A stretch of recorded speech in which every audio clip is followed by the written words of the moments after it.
नमस्कार, स्वागत है आपका हॉर्नबिल टीवी में और मैं हूं आपके साथ शिखा सकलानी। बुलेटिन की शुरुआत करते हैं खबरों के साथ। कैबिनेट मंत्री भरत सिंह चौधरी अल्मोड़ा पहुंचे। इस दौरान उन्होंने विकास भवन में हस्तशिल्प स्टॉल का अवलोकन किया और महिला लखपति दीदियों से संवाद किया। इसके अलावा उन्होंने सभागार में संबंधित विभागों की ओर से जिले में चलाई जा रही योजनाओं की समीक्षा की। बैठक में मुख्य विकास अधिकारी रामजी शरण शर्मा ने अवगत करवाया कि जिले में 28,000 लखपति दीदियां विभिन्न समूह में कार्यरत हैं। कैबिनेट मंत्री ने कहा कि सरकार गांव में विकास की योजना और महिला समूह के माध्यम से आगे बढ़ रही है और महिलाएं आत्मनिर्भर बन रही हैं।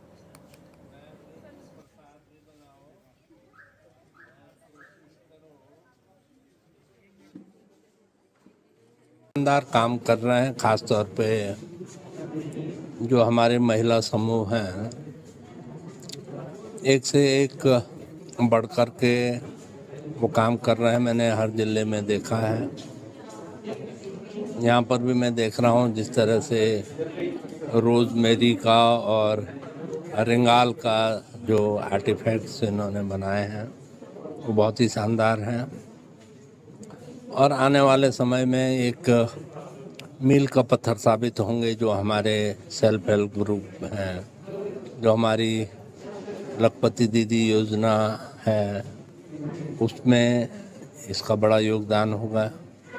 उनको सरकार लगातार प्रमोट कर रही है और आने वाले समय में हमारी जो महिलाएं हैं वो आत्मनिर्भर बनेंगी।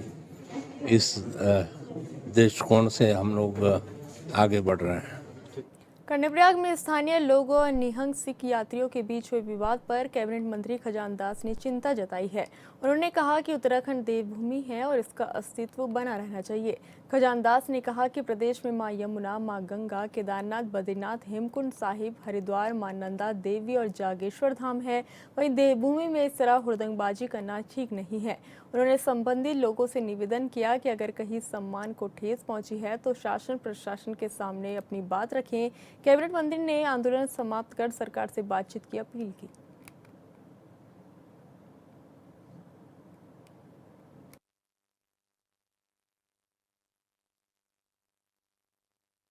है वो बड़ा दुखद ही है और बहुत ही चिंताजनक है। मैं उन बच्चों को भावभीनी श्रद्धांजलि अर्पित करता हूँ। उनके परिवारजनों को भगवान शक्ति प्रदान करे इस दुख की सहने की। ये दुखद घटनाक्रम हुआ है और जहाँ तक आपने कहा है कि राजपुर रोड विधानसभा में भी कोचिंग सेंटर है, इसकी पूरी तरह से जांच की जाएगी। सुरक्षा को देखते हुए सुरक्षा होनी बहुत ज़रूरी है। भगवान न करे कभी इस प्रकार का हादसा हो जाए तो बड़ा दुखद होगा, चिंताजनक है। इस घटना ने हम सबके आंख कान खोल दिए हैं और हमको सतर्क रहने की भी आवश्यकता है। प्रदेश कांग्रेस 28 जून से पहाड़ी क्षेत्रों में परिवर्तन संकल्प सम्मेलन शुरू करने जा रही है। इसके जरिए सरकार की कमियों को जनता तक पहुंचाया जाएगा। इस सम्मेलन के लिए दिग्गज नेताओं को जिम्मेदारी दी गई है। खास बात यह है कि पूर्व सीएम हरीश रावत और नेता प्रतिपक्ष यशपाल आर्य को संवाद के लिए स्वतंत्र रूप से कार्य करने की छूट दी गई है।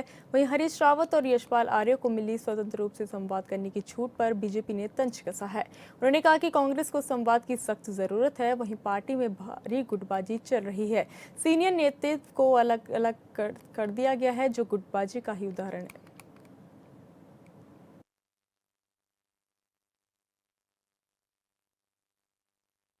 देखिए, कांग्रेस पार्टी को संवाद की नितांत आवश्यकता है। जिस प्रकार से उनका संवादहीनता के कार्यक्रम हमेशा आए दिन सोशल मीडिया में वायरल रहते हैं, तो निश्चित रूप से उन्हें संवाद करना चाहिए। और मैं कहूँगी कि एक भारी गुटबाजी कांग्रेस के अंदर चल रही है, जिसके फलस्वरूप जो सीनियर इनकी लीडरशिप है उनको अलग थलग कर दिया है। और हरीश रावत जी को जिस प्रकार से किसी भी कार्यक्रम में बुलाया नहीं जाता है, आपने देखा कि इनकी प्रभारी आने के बाद भी बहुत कम जगह पे उनको तवज्जो दी गई। तो अब वो स्वतंत्र उनको कर दिया गया है कि वो अपने हिसाब से अपनी राजनीति करें। उसमें यशपाल आर्य जी भी हैं, तो निश्चित रूप से गुटबाजी बहुत हावी है और अपने चरम सीमा पर है।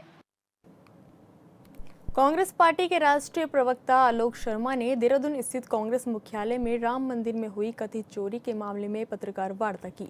इस दौरान उन्होंने बीजेपी, आरएसएस और राम मंदिर ट्रस्ट से जुड़े पदाधिकारियों की भूमिका पर गंभीर सवाल खड़े किए। आलोक शर्मा ने कहा कि दशकों से चले राम मंदिर आंदोलन का सहारा लेकर सत्ता तक पहुंचने वाली बीजेपी और आरएसएस आज इस गंभीर प्रकरण पर पूरी तरह खामोश है। आलोक ने प्रधानमंत्री नरेंद्र मोदी पर सीधा निशाना साधते हुए कहा कि इतने लंबे समय से राम मंदिर में चोरी हो रही है, लेकिन प्रधानमंत्री इस पर एक शब्द बोलने को तैयार नहीं है। साथ ही उन्होंने गंभीर आरोप लगाते हुए कहा कि 7 से 8 महीने की सीसीटीवी फुटेज पूरी तरह गायब है, जो ये स्पष्ट करता है कि इस पूरे प्रकरण में सबूत मिटाने का काम सुनियोजित ढंग से किया गया।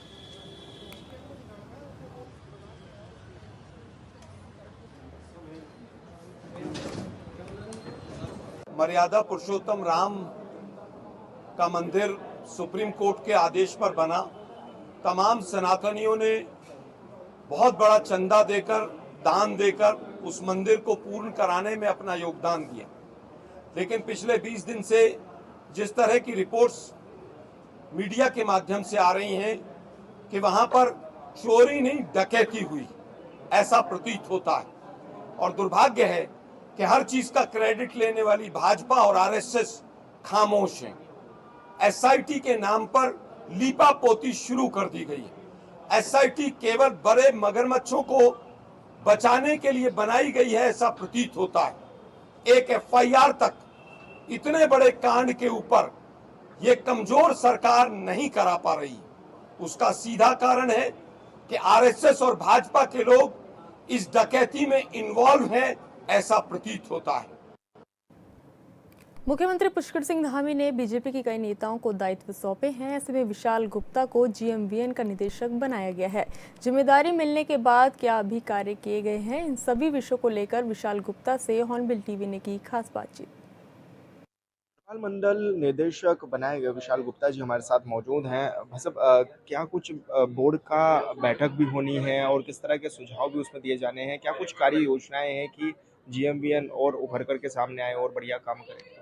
प्रदेश के यशस्वी मुख्यमंत्री श्री पुष्कर सिंह धामी जी और प्रदेश के यशस्वी अध्यक्ष श्री महेंद्र भट्ट जी के आशीर्वाद से हमें जो जिम्मेदारी निर्देशक की गढ़वाल मंडल विकास निगम की मिली, पहले दिन से अब तक का हमने जो वहाँ स्टडी करी है, क्योंकि हमारा प्रशासनिक और शासनिक अनुभव, हम बैठे हैं वहाँ पे, हमने वहाँ पूरा अधिकारी जो संदीप तिवारी जी है और कुसुम जी है, उनके साथ बैठकर, और कनिका जो प्रोटोकॉल अधिकारी है, उनके साथ बैठकर वार्ता की।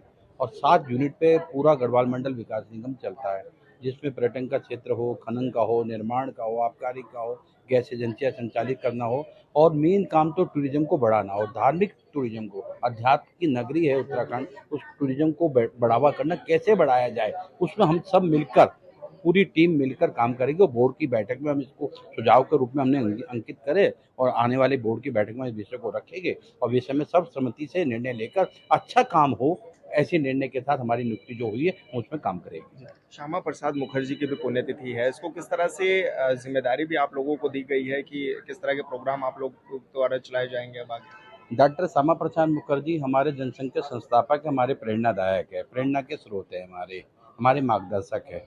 उनकी हमने 23 जून बलिदान दिवस से 6 जुलाई जन्म उत्सव तक 125वीं जयंती हम 6 जुलाई को बनाने जा रहे हैं। हमने पूरा अभियान 125वीं जयंती के रूप में ले रहे हैं। इसमें हमने जिला स्तर पे जिला सम्मेलन और बूथ स्तर पर पुष्पांजलि कार्यक्रम, ऐसे हमें इस पूरे 23 जून से 6 जुलाई तक करने हैं। इसमें हमने विषय लिए है सामाजिक, डॉक्टर श्यामा प्रसाद मुखर्जी जी का सामाजिक जीवन में योगदान क्या रहा, एक वक्ता के रूप में ये तैयार करना है। उसके साथ राजनीति विषय कि उनका राजनीति पृष्ठभूमि के साथ राजनीति योगदान क्या है, उसका वक्ता हो। और उनके उद्योग मंत्री और वाणिज्य मंत्री रहते हुए, नेहरू जी की निवर्तमान सरकार में उद्योग मंत्री और वाणिज्य मंत्री रहते हुए उन्होंने क्या कार्य किए, उल्लेखनीय कार्य क्या है उनके, कि उद्योग नीति का निर्माण करने वाले 1948 में डॉक्टर श्यामा प्रसाद मुखर्जी, आम जन को ये बताने का सार्थक प्रयास हमारी टीम करे। और ऐसा जनसंघ के संस्थापक के रूप में, अध्यक्ष के रूप में उन्होंने भारत को क्या नारा दिया, जो राष्ट्रवाद का नारा है, धारा 370 हटाने का नारा है, 2 विधान 2 प्रधान की लड़ाई का है, और अपना बलिदान देकर अपने प्राणों को निछावर करने वाले डॉक्टर श्यामा प्रसाद मुखर्जी हमारे संस्थापक जिन्होंने जनसंघ की स्थापना की और उसके बाद भारतीय जनता पार्टी की स्थापना में विलय हुई, और आज उसी को लेकर हम जन्म उत्सव मनाएंगे, जन्म शताब्दी मनाएंगे और 125वीं जयंती हम मनाने जा रहे हैं। धन्यवाद हमसे बातचीत करने के लिए। विशाल गुप्ता जी हमारे साथ है, जो कि तमाम विषयों पर हमारे साथ बातचीत कर रहे थे। हॉर्नबिल टीवी के लिए देहरादून से विशाल गर्ग। विकासनगर में कांग्रेस कार्यकर्ताओं ने पेपर लीक और भर्ती घोटाले को लेकर तहसील कार्यालय पर प्रदर्शन किया। छात्रों के भविष्य की सुरक्षा और परीक्षा प्रणाली में पारदर्शिता की मांग करते हुए उन्होंने प्रशासन को भारत के राष्ट्रपति के नाम ज्ञापन सौंपा। उत्तराखंड के अन्य हिस्सों सहित देश भर में कांग्रेस पार्टी की ओर से परीक्षाओं में धांधली और अनियमितताओं के खिलाफ विरोध प्रदर्शन किए जा रहे हैं। इन प्रदर्शनों के माध्यम से केंद्र सरकार और राष्ट्रीय परीक्षा एजेंसी की कार्यप्रणाली पर सवाल उठाए गए हैं। विपक्षी नेताओं ने मामले की निष्पक्ष जांच और केंद्रीय शिक्षा मंत्री के इस्तीफे की मांग की।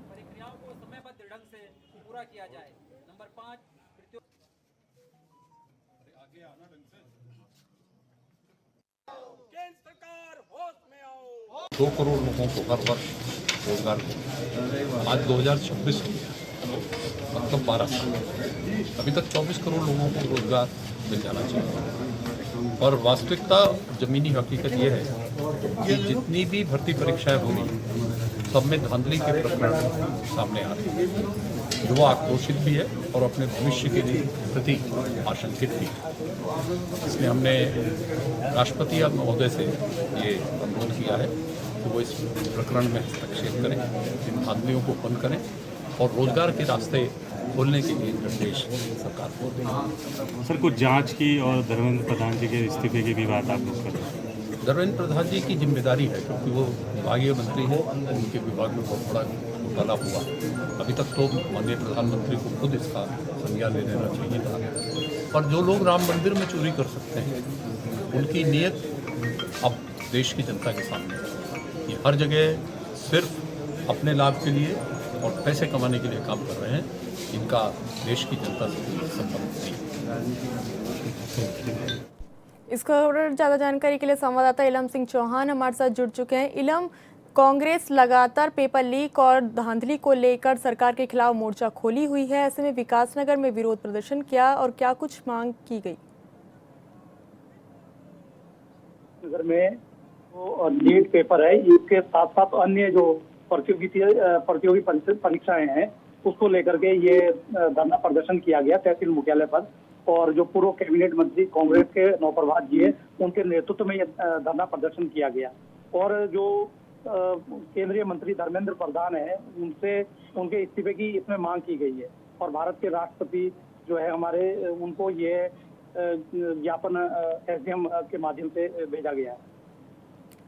इलम, हमारे साथ जुड़ने तमाम जानकारी साझा करने के लिए धन्यवाद।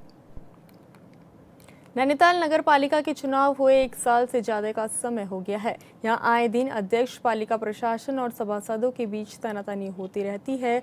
अभी कुछ मांगों को लेकर तमाम नगर पालिका सभासद धरना प्रदर्शन करते हुए नगर पालिका कार्यालय के आगे टेंट लगाकर दिन रात बैठे हुए हैं।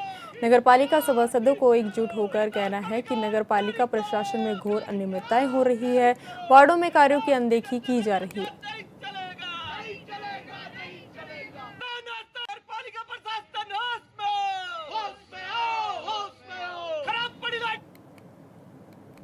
चमोली के कांग्रेस कार्यालय गोपेश्वर में पूर्व विधायक जीतराम टमटा की अध्यक्षता में भर्ती परीक्षा में हो रही धांधली और ध्वस्त होती कानून व्यवस्था को लेकर जिलाधिकारी के नाम मुख्यमंत्री को ज्ञापन भेजा गया। कांग्रेस ने कहा कि 16 जून को कर्णप्रयाग में हुए हंगामे के मामले की जांच को हरिद्वार ट्रांसफर कर देना दुर्भाग्यपूर्ण है, जिसमें साफ तौर पर देखा जा रहा है कि किस तरह सरकार इस मामले में लीपापोती करने में लगी है। राज्य से जुड़े अन्य मुद्दों पर भी कांग्रेस ने सरकार का घेराव किया।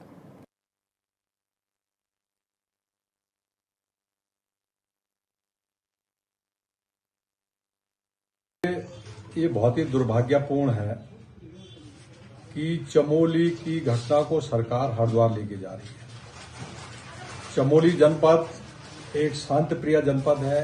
यहाँ के लोग सीधे साधे हैं, यहाँ की जनता सीधी सादी है।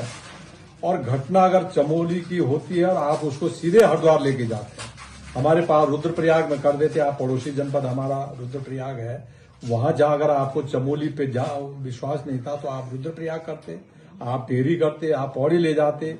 आपने सीधे हरिद्वार, ये मनसा सरकार की सीधे सीधे जो जिन्होंने इस घटना को अंजाम दिया है, जिन लोगों ने हथियार चलाए हैं उन लोगों को सरकार सीधे सीधे बचाना चाहती है।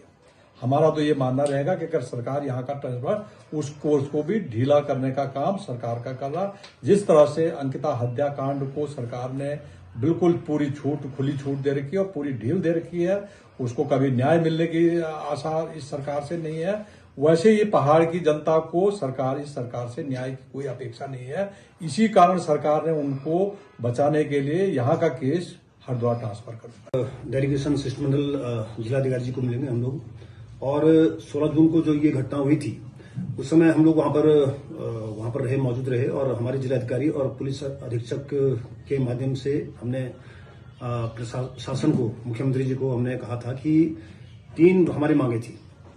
पहली मांग ये थी कि जो हमारे जो तीर्थयात्री हैं, चाहे कोई भी हो, वो हथियार लेकर के इस तीर्थ यात्रा में न आए, क्योंकि ये हमारा शांतिप्रिय जनपद है और हम लोग यहाँ शांतिप्रिय लोग हैं।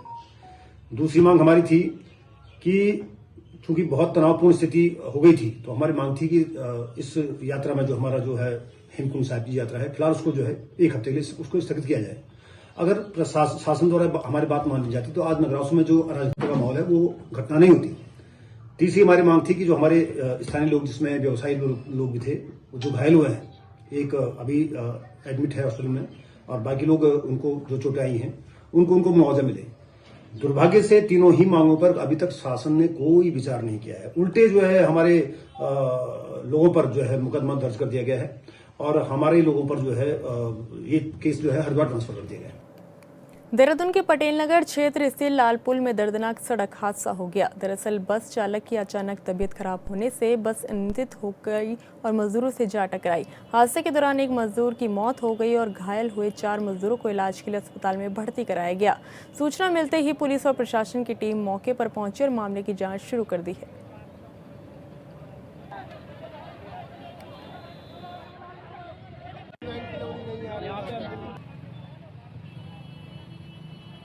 बुरी हालत है, बस ने उड़ा दिया, बस ये खड़ी है, मार दिया भाई, ठोड़ मार दिया।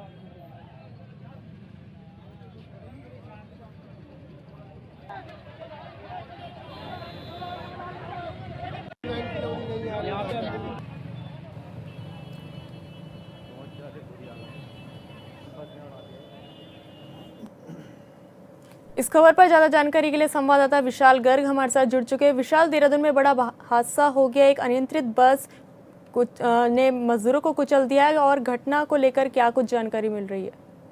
बिल्कुल, देखिए पटेल नगर से बड़ा मामला भी सामने आया है, जहां पर ये बस जो है वो जा रही थी, और ऐसे में ये बताया जा रहा है कि जो इसका चालक था बस का, उसको दिल का दौरा, जैसी जो गंभीर बीमारी है, वो बताया जा रहा है कि उसको वो दौरा पड़ा।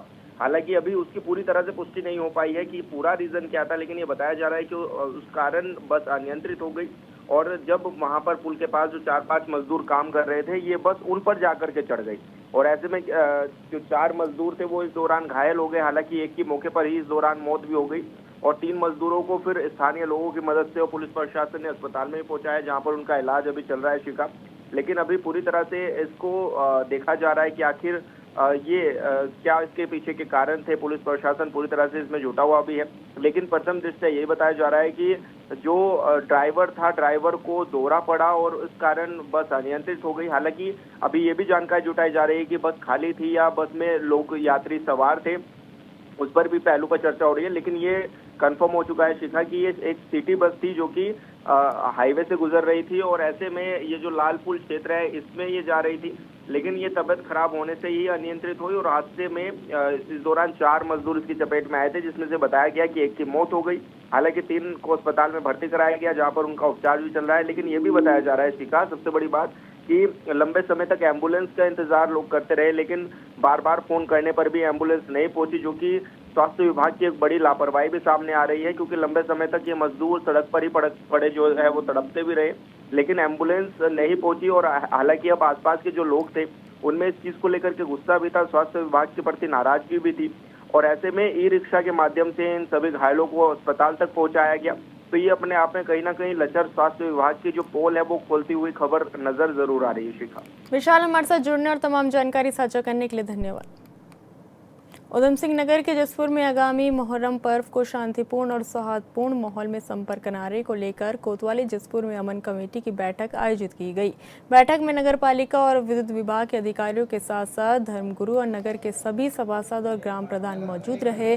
बैठक के दौरान मुहर्रम के जुलूस मार्ग, सुरक्षा व्यवस्था, यातायात प्रबंधन, साफ सफाई, बिजली और पेयजल जैसी व्यवस्थाओं पर विस्तार से चर्चा की गई।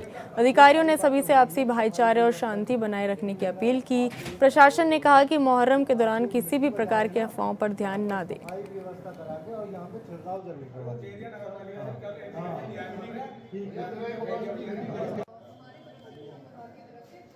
की भांति अमन शांति की बैठक हर साल हर त्योहार से पहले पुलिस विभाग द्वारा कराई जाती है। तो आज भी पुलिस विभाग ने अपनी बातें रखी और हमारे जो गणमान्य व्यक्ति सर्व समाज के यहाँ पर उपस्थित थे, उन सब ने यही रखा कि त्यौहार सभी लोगों का है और शांति प्रिय तरीके से हमारा ये त्यौहार मनाया जाए। कोई भी ऐसा व्यक्ति जो किसी भी त्यौहार में बाधा उत्पन्न करना चाहता है या कोई ऐसा अपराधवादी, तो उस पर थोड़ा सा पुलिस प्रशासन ध्यान रखेगा।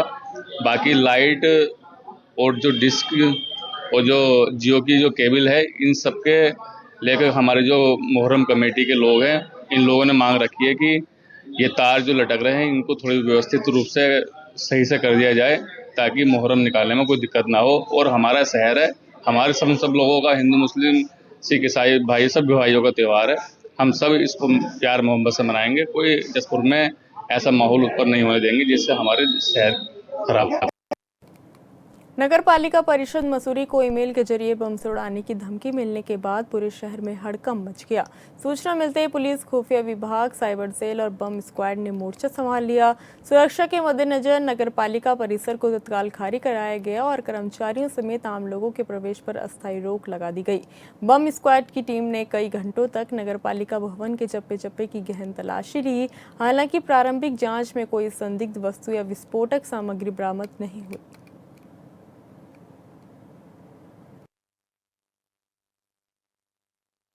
एस्कॉर्ट टीम आई है, उन्होंने नगर पालिका को खाली करने के कहा है। सभी जितने भी हमारे कर्मचारी है सबको बाहर बुलाया है। वो अंदर जा कर के पूरी छानबीन कर रही है, जांच कर रही है। और हमको भी कल शाम को ही ये खबर मिली है कि इस तरीके से एक बम से पालिका को उड़ाने की धमकी मिली है, मेरे कार्यालय को उड़ाने की धमकी मिली है, जिसके तहत हमने पुलिस प्रशासन को ये सूचना दे दी थी कि आप ये इस तरीके की एक धमकी मिली है। अब कितनी सत्यता है, क्या है, ये तो अब जांच के बाद ही पता चलेगा। लेकिन जो भी था वो हम लोगों ने पुलिस प्रशासन को इसकी सूचना समय पर दी। फिलहाल इस बुलेटिन में इतना ही। आप देखते रहिए हॉर्नबिल टीवी। नमस्कार।